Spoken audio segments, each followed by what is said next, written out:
Okay, I'm talking with Steven de Souza. Steven, I want to welcome you to Ultrasonic Film. Thank you. I'm glad to be here. I know you've been doing this for over 20 years, right? You bet. I also got to tell you, first off, with tremendous pride, I'm really glad that you declared that Die Hard is a Christmas film. I really appreciate that. That was really going out on a limb, I'm sure. Yeah.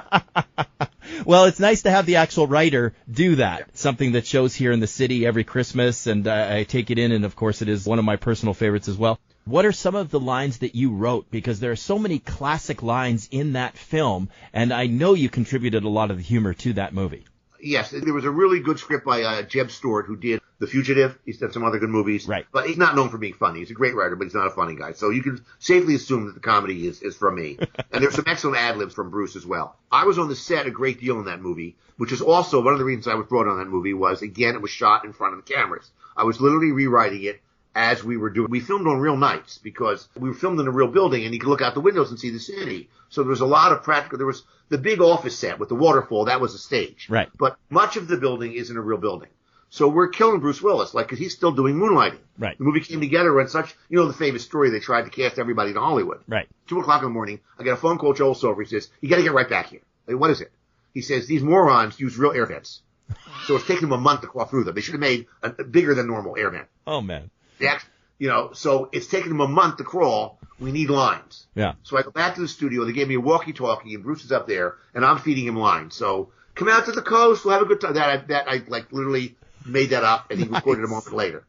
Now I know what a TV dinner feels like. That's an ad-lib for Bruce. Nice. Another example of how it came together. It was driving us crazy that Alan Rickman and Bruce Willis never met. Joel Silver has a theory about these movies we make together, that they're hate movies. They're hate stories. So a love story, a boy and a girl meet, a cute meet, they have a couple of dates, and they get married. Right. The hate story, the hero and villain have a cute meet, they have several almost moments where they kill each other, and finally one dies. With this movie, the problem was he could never come face to face with Alan Rickman because of the way it was constructed. And it's bothered us, and we kept thinking about how can we get them together. Mm-hmm. One day on the set, we're filming like 6 weeks already, they come around with snacks, the craft service sandwiches, and someone said to Alan Rickman, Alan, a lot of the UK actors do an American accent. Do you do an American accent? Mm-hmm. And he said, well, I don't do an American accent per se, but I do like, a California one. So everyone cracks up. And I go, oh my God, that's it. That's it. And I run over and I get Joel and I get Larry and I say, Alan, do it again. And he does it. And it's a second and they get it. Yeah. And we get the director. And I said, look, he can do this. If he can do this, he can head fake. Bruce only knows him as this voice on the radio. Right. So if he changes his voice to an American accent, they can have that meeting. We'll figure it out. Right. So McTiernan goes, and McTiernan is a meticulous planner. He was at the AFI as a writer, became a director later. So he's very, he goes very dour. He goes, no, it'll never work. He saw him kill Takagi. Right. So I said, did you film that yet? He said, we filmed that tomorrow. Mm-hmm. I said, look, is there a way to film that he doesn't see his face? Yeah. So now we all walk over to that set, which is ready for tomorrow's filming. And McTiernan walks around with his hands up, like you always see. We make a little rectangle. And he's all right, if we move that table over there, Bruce can be there and he can see everybody, but he can't see Rickman. He can hear his voice, but he can't see Rickman. He can't see who's pulling the trigger. Yeah. So the crew starts to move it out. And John says, no, wait till I see the pages. So he says, bring the pages at the end of the day. So this is on the studio lot. So they actually evicted whatever the nearest office was to that soundstage. Whatever that was. Like maybe it was like the nurse's office, whatever it was. They threw out that person and said, sit down here, use this typewriter. It took me about 10 minutes to get to use a typewriter again because I was used to a computer, and I wrote this scene. Yeah. And I brought it back, and McTiernan said, that's it, we're doing it. And that's how that came into the movie. Oh, man. That's an incredible twist in the film that actually makes the film that much better and really emphasizes the cat and mouse dynamic between Rickman and Willis. Exactly. Another thing that came up later in the movie, an example of this kind of thing, is the whole time we're doing the movie, we had never really explained how they were going to get away. Mm-hmm. And we thought we had this line of dialogue at the end when Bruce confronts Rickman, where he says, well, if you steal $600, they give up on you. Steal $600 million, they'll hunt you to the ends of the earth, but not if they think you're dead. Yeah. But after we were assembling the movie, that's not enough of an explanation. We need to we got 1 week of filming left. Is there something else we can do? So finally I said, listen, I did a movie a few years ago that nobody saw. It aired once. It was called The Spirit. The Will Eisner's The Spirit. Mm-hmm. I did a version for a TV movie for a series that never happened. The villain in that was over the top, was cartoony. She was so evil, she was going to blow up a children's hospital. Right. And escape in a fake ambulance in the Facing Confusion. Nobody saw that movie. Let's do that. Great, we'll do that. So now this is put together so quickly. Now the movie's done, and key people assemble to see the first assemble of the movie. It's going to have a temporary soundtrack. It's going to have special effects that are not done. Start watching the movie. First 15 minutes, looking good. Da-da-da. The truck pulls up with the bad guys. They get off the truck, and everybody in the room goes, oh, because there is no ambulance in the truck when they arrive. Right. That was 2 months earlier. We hadn't thought of it yet. So now they go, all right. So they stop the film for a second, and McTiernan says, all right, to the editor, get the scissors in there as soon as they get off the truck, before you can see behind them. And also, when we time it, we'll print it darker, and nobody will notice. Well, this creates a new problem. Right. We're watching the movie, and we get to the end, and we have another problem, which is when they got off the truck, before we realized we had no ambulance, Alan Rickman says in German, but you sort of understand it, he says, synchronize your watches, which sounds almost the same in English, it's a cognate. And there's a shot over the shoulder, they all put their arms out, and they all go beep, and they all have the same watch, a Tag Heuer watch, which was provided by the company. So when Bruce kills the first guy he kills, which is almost by accident, steal from the greatest, that's sort of an homage to Hitchcock, Torn Curtain, where they show how hard it is to kill somebody with your bare hands. Right. He kills the guy, actually breaks his neck falling down the steps, and he searches him. So he looks at his IDs, he takes his ammunition, his weapons. There's a laugh when he takes his cigarettes. He says, these are very, very bad for you. And he takes the cigarettes. He looks around before he takes the cigarettes, which is a laugh because he's a cop. And then he looks at the guy's watch, which the audience always laughed at, like, is he going to take the watch? But what happened subsequent to that, as he killed each guy, he noticed they all had the same watch. Yeah.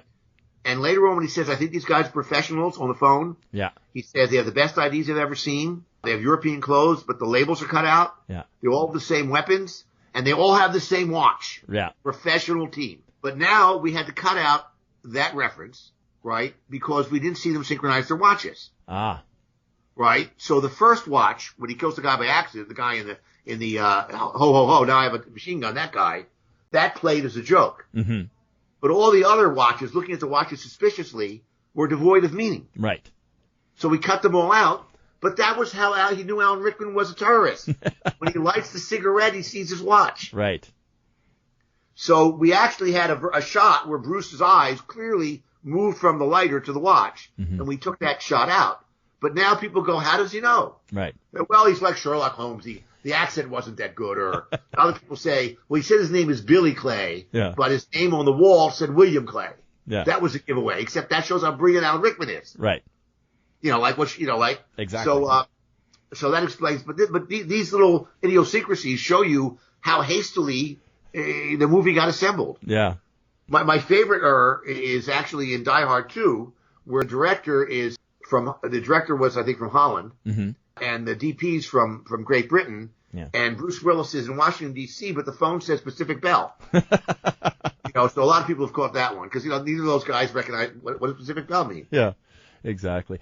Can I ask you about one specific line in Die Hard? I'm curious if you had anything to do with the lines where Willis is talking to a 911 operator and she goes, "Excuse me, sir, this channel is for emergency purposes only." Yes, that's all me. I knew it. I knew that was you because that is a hilarious line, and I burst out laughing every time I see it, and I've seen the film so many times right now. You mentioned Die Hard 2 as well. Both Die Hard and Die Hard 2, which I think a lot of people don't know, are actually loosely based on books, on novels. You've definitely taken these works and punched them up with action and with humor, and they work very, very well as big event movies. And it's interesting because those novels had nothing to do with the character of John McClane. The Die Hard, the novel, Nothing Lasts Forever, is a sequel to another novel called The Detective. Right, with Frank Sinatra. That was he did that movie. That's right. And they had to offer Die Hard to Frank Sinatra first, and they moved on. But in order to sever any legally contracted connections with Sinatra's company, they changed the name of Joe Leland to John McClane. So that's essentially how that happened. But if you read the book, there's a lot of similarities to the book.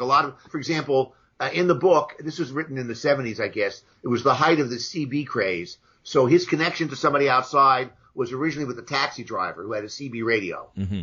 And that was really most of his interaction with the one person who was sympathetic was with a gypsy cab operator, not with the cop, Reginald VelJohnson. Ah, yes. Reginald Johnson character, a sympathetic cop, came in later. In the book was a much smaller part. Oh, yeah. So we married those together because the CB radio craze was over. In the book, they're terrorists. Right. With a legitimate agenda. They're actually terrorists, a real group in Germany. It was John McTiernan said, there's no humor in that. Let's have them pretend to be. So that was a very important change that he made. In the book, the character, of course, is a retired cop. He's like almost 70 years old. Mm-hmm.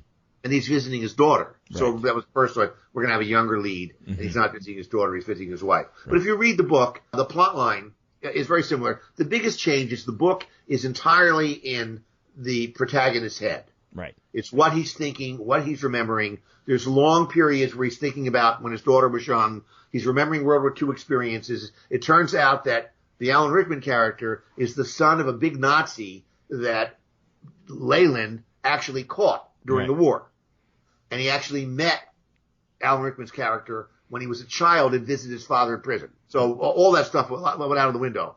A lot of the things that are in the movie were very early on. McTiernan came to me and said, listen, we're killing our star here. Mm-hmm. You know, we came together so quickly in the movie and he was cast so late. He's not done with moonlighting. So he's working all day on moonlighting. He's filming nights with us.